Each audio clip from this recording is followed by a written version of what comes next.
हिमाचल के हालात श्रीलंका जैसे बनने वाले हैं। सीएम साहब के इस बयान पर राजनीति गरमाई है।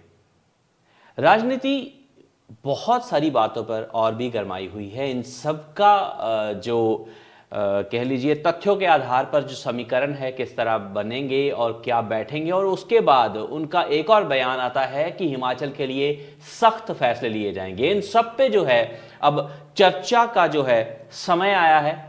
हम बात करेंगे इस सारी चीजों की। आप बने रहिए हमारे साथ अगले कुछ मिनटों के लिए और इस पर हम बात करेंगे।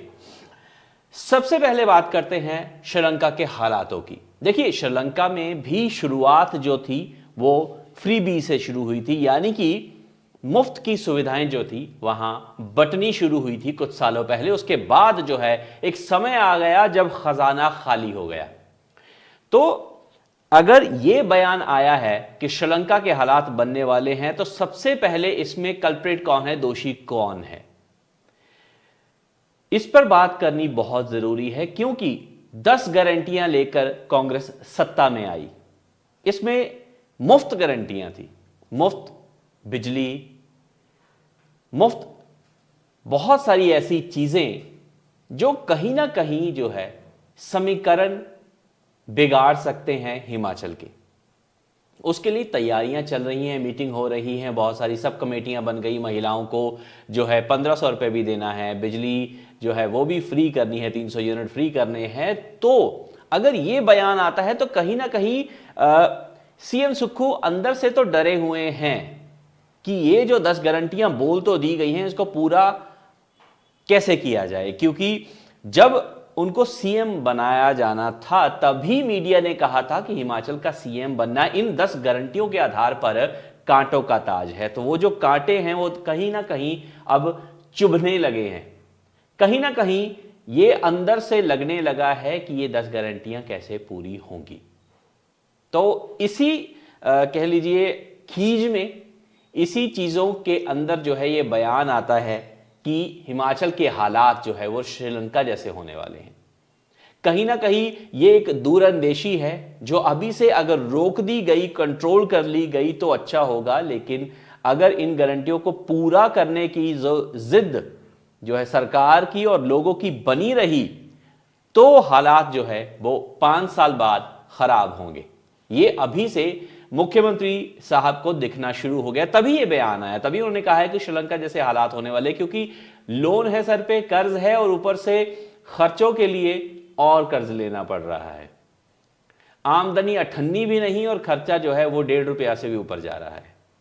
तो उससे उनको ये जो बयान ये देना पड़ा है आने वाले समय के लिए, क्योंकि जैसे ही 3 रुपया वैट जो है पेट्रोल डीजल पे बढ़ा है तो कहीं ना कहीं आम जनता तैयार रहे सख्त फैसलों के लिए। तो उनका कहीं ना कहीं ये एक बयान एक बड़ी बात कह रहा है। हिमाचल के लोगों के लिए जो है इंतजाम होने वाले हैं नई सख्तियों के। शिमला में हाउस टैक्स जो है वो भी बढ़ा है।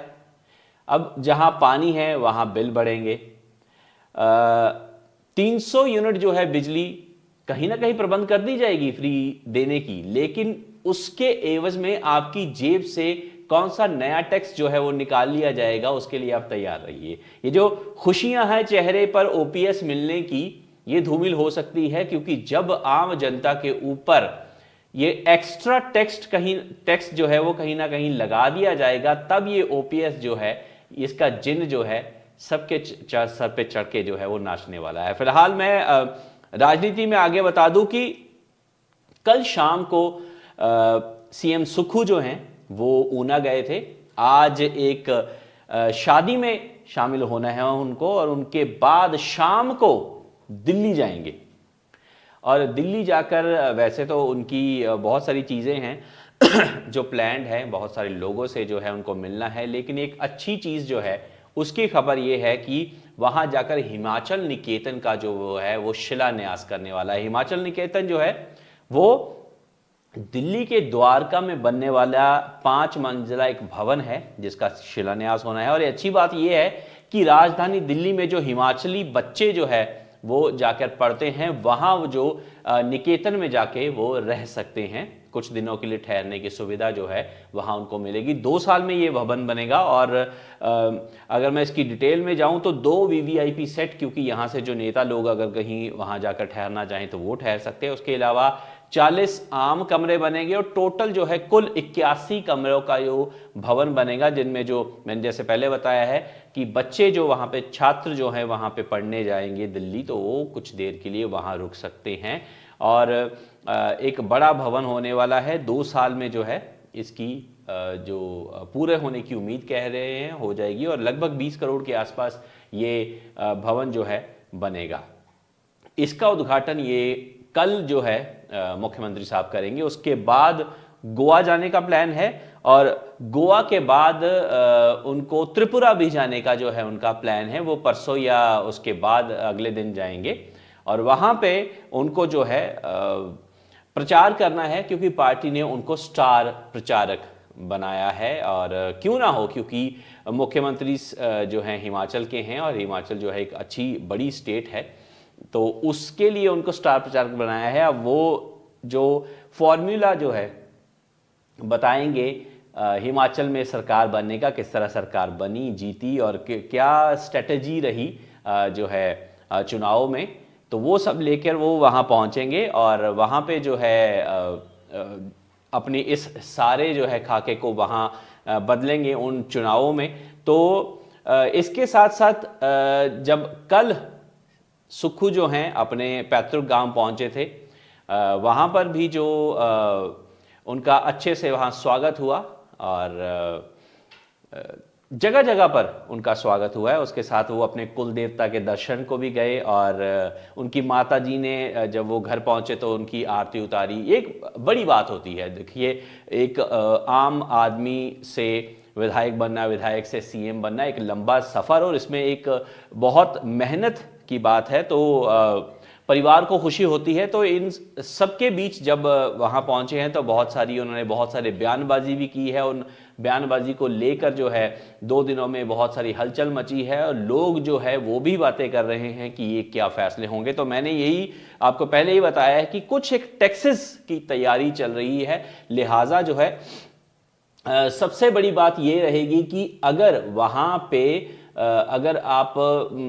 अपनी सरकार चलाना चाहते हैं, इन 5 सालों में अच्छे से चीज़ें करना चाहते हैं, तो आपको कहीं ना कहीं जो है खर्चों पे लगाम लगानी होगी। अब हिमाचल में भी बहुत सारे ऐसे जो कह लीजिए लोग हैं जो अपनी सलाह देना चाहते हैं, तो अर्थशास्त्री जो हैं वो भी प्रोफेसर सुनील कुमार गुप्ता जो है उन्होंने भी बहुत सारी सलाहें दी हैं और कहा है कि वोट बैंक की राजनीति ना करें, क्योंकि देखिए राजनीति है, राजनीति तो वोटों के लिए की जाएगी, वोट बैंक की राजनीति तो होती ही रहेगी। लेकिन उन्होंने क्या अभी 5 साल जो है वोट बैंक की राजनीति ना करें और सबसे बड़ी बात जैसे मैंने पहले बोला फिजूल खर्ची जो है वो ना करें।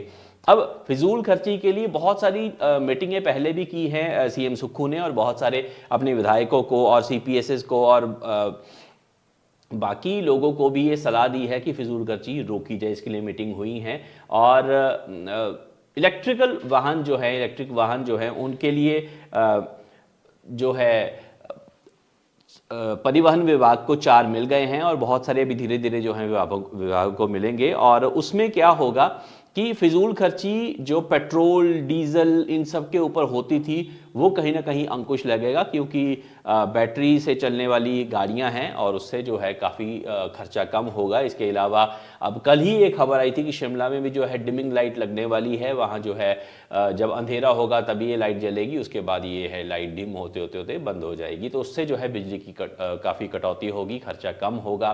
तो इस तरह की चीज़ें जो है हाईटेक चीज़ें और समझदारी वाली चीज़ें हैं जो इन 5 सालों में करनी पड़ेंगी। और लोगों का ये भी जैसे अब गीता भी लाइव हुई तो लोगों का ये भी कहना था कि एमएलए की जो है पेंशन्स जो हैं वो एक विधायक एक पेंशन की जाए, जैसे पंजाब में आम आदमी पार्टी ने की है वैसे ही हाँ इस पर विचार किया जा सकता है, क्योंकि बहुत सारे विधायक जो हैं अब हिमाचल में तो लंबे समय से जो है राजनीति होती आई है, बहुत सारे विधायक हैं लंबे समय से जीतते हैं। अगर वो 5 बार जीतते हैं तो 5 जो है जब उनका टर्म खत्म होता है तो उसके बाद जो पेंशन है वो पांचों की पांचों वो लेते हैं। तो ये एक बड़ा अच्छा सुझाव जो है लोगों की ओर से भी आ रहा है। सीएम सुक्खू अगर इस पर ध्यान देते हैं कि एमएलएज की पेंशन अगर एक विधायक और एक ही पेंशन लागू कर दी जाए तो ये खर्चा जो है बहुत ज़्यादा जो है बचने वाला है। इसके अलावा सिर्फ उन योजनाओं पर ध्यान दिया जाए जो फिलहाल हिमाचल के लिए ज़रूरी है। ऐसी कोई भी योजना ना छेड़ ली जाए जिससे जो है किसी भी चीज़ की ज़रूरत अभी ना हो, तो उन योजनाओं को ना छेड़ा जाए। फिलहाल उन्हीं चीज़ों पर जो है कंसंट्रेट किया जाए जो हिमाचल के लिए ज़रूरी है। और अब 10 गारंटियां दे के फंस तो गई है कांग्रेस पार्टी, अब उसको जो है इंप्लीमेंट कैसे किया जाए। इंप्लीमेंट तभी होगा अगर जो है पैसा कहीं ना कहीं से आए। तो पैसा लाने के लिए हिमाचल में क्या तैयारी है, उसके लिए जो है मुझे अभी इतनी ज़्यादा डिटेल में चीज़ें नहीं पता, लेकिन सुक्खू सरकार जो है हाथ पांव मार रही है। इसी के तहत कल जो है वर्ल्ड बैंक की टीम के साथ इनकी मीटिंग हुई है। फोटो भी सामने आई है इनकी कि इनकी मीटिंग हुई है और 2500 जो है मैं आपको एग्जैक्ट बता देता हूँ, 2500 करोड़ रुपए की जो है ग्रांट वो मंजूर हुई है। और इसमें 2025 तक जो है प्रदेश को हरित ऊर्जा राज्य बनाने का लक्ष्य जो है प्राप्त किए जाने के एवज में ये ग्रांट जो है ये रिलीज होगी। और जैसे सीएम सुक्खू पहले ही कह रहे हैं कि 2025 तक हम हिमाचल का पहला जो ऐसा राज्य होगा जो हरित ऊर्जा चलित होगा। और हरित क्रांति के क्षेत्र में हिमाचल जो है बहुत ज़्यादा जो है अग्रसर होने वाला है। तो उसके लिए जो 2500 करोड़ रुपए का जो एक इंटीग्रेटेड प्रोग्राम है, इसके लिए वर्ल्ड बैंक ने रुचि दिखाई है। और ये पैसा अगर रिलीज होता है तो एक बड़ी रिलीफ जो है वो हिमाचल को मिलने वाली है। और आम लोगों से भी ये रिक्वेस्ट है कि ऐसी कोशिश करें कि अपने राज्य को, अपने एरिया को, अपने विधानसभा क्षेत्र को, अपने शहर को, अपने गांव को हरित ऊर्जा जो है उससे संचालित किया जाए। सबसे पहले तो आप ऐसी कोशिश करिए कि ऐसे वाहन यूज़ ना करें जो बहुत पुराने हो चुके हैं और कह लीजिए वो स्क्रैप पॉलिसी के अंडर आ रहे हैं। तो आप कोशिश करिए कि उनको जो है निकाल दें और उसकी जगह पे इलेक्ट्रिकल वाहन जो नए आ रहे हैं उनका यूज़ शुरू करें। थोड़े महंगे हैं फिलहाल, उसके ऊपर सब्सिडी भी है। और अगर आप वहाँ पे जाते हैं तो थोड़ा ना थोड़ा आप कंट्रीब्यूट जो है पर्यावरण में करें, एनवायरनमेंट में करेंगे, उसको बचाने में करेंगे। और हिमाचल एक ऐसी सेंसिटिव स्टेट है जहाँ पे ये एफर्ट होने ज़रूरी है, क्योंकि पहाड़ी क्षेत्र है और पहाड़ जो है वो नेचुरली अच्छे लगेंगे। और जितनी ज़्यादा वहाँ अच्छी कंडीशन रहेगी, वेदर अच्छा रहेगा, तो लोग जो है वो वहाँ आएंगे। और जो इकलौता जो है हमारे पास हिमाचल के पास जो है कह लीजिए पैसों के साधन हैं, वो हमारे पास पर्यटन है, सैर सपाटा है। अगर लोग आएंगे तो ही हिमाचल का जो ग्रोथ होगी, वहाँ पैसा आएगा। ये एक ऐसी स्टेट है। तो आप जितना साफ़ सुथरा रखेंगे अपने आसपास को, और अगर कोई पर्यटक आता है उनको भी इस चीज़ के लिए मोटिवेट करेंगे तो बड़ा अच्छा होगा। तो ये सरकार को भी और एक आम जन को भी, हर एक जन को जो है ये कोशिश करनी होगी। तो फिलहाल राजनीति में तो बहुत सारी बातें हैं, कुछ ज़रूरी है कुछ नहीं है। हाँ, हर्षवर्धन जी ने स्टेटमेंट जो है वो दी है, उसके ऊपर भी अगर बात करेंगे तो उन्होंने कहा है कि अब बात बड़ी अच्छी उठी थी उस टाइम पे, चुनावी मुद्दा भी बना था। हाटी समुदाय को जो है उन्होंने दर्जा दिया था, स्पेशल जो है वो स्टेटस दिया था, लेकिन उन्होंने कहा है कि वो कहाँ है। चुनाव के टाइम पे तो उन्होंने ये सब चीज़ें जो है वो अपना बयान दिया था सरकार ने कि हाटी समुदाय को जो है स्पेशल दर्जा मिलेगा, ये होगा वो होगा। तो उन्होंने कहा कि ऐसा तो कुछ भी नहीं हुआ। तो ये जो महज वोट की राजनीति करने आई थी भाजपा, तो उसको जो है इन चीज़ों से जो है कोई फायदा नहीं मिला और बुरी तरह जो है लोगों ने बाहर का रास्ता दिखाया है। तो ऐसी राजनीति जो है, गिरी हुई राजनीति, ये स्तर जो भाजपा ने दिखाया है वोटों में, ये नहीं करना चाहिए था। फिलहाल उन्होंने कहा कि ऐसा कोई फायदा उनको नहीं मिला। भाजपा राज्य में भ्रष्टाचार को ही बढ़ावा मिला है और 5 सालों में जो भी उन्होंने चीज़ें की हैं उसके लिए हम जांच कमेटियां बिठाएंगे, उसके ऊपर देखेंगे कि कहां कहां जो है भ्रष्टाचार हुआ है। तो ये एक बड़ी जो है उनकी तरफ से स्टेटमेंट आई है। तो राजनीति में फिलहाल हम यहीं बस करते हैं, इसके बाद जो है बाकी और दिन भर जो है खबरें आप तक पहुंचाते रहेंगे। बने रहिए नेशन स्पीक्स के साथ।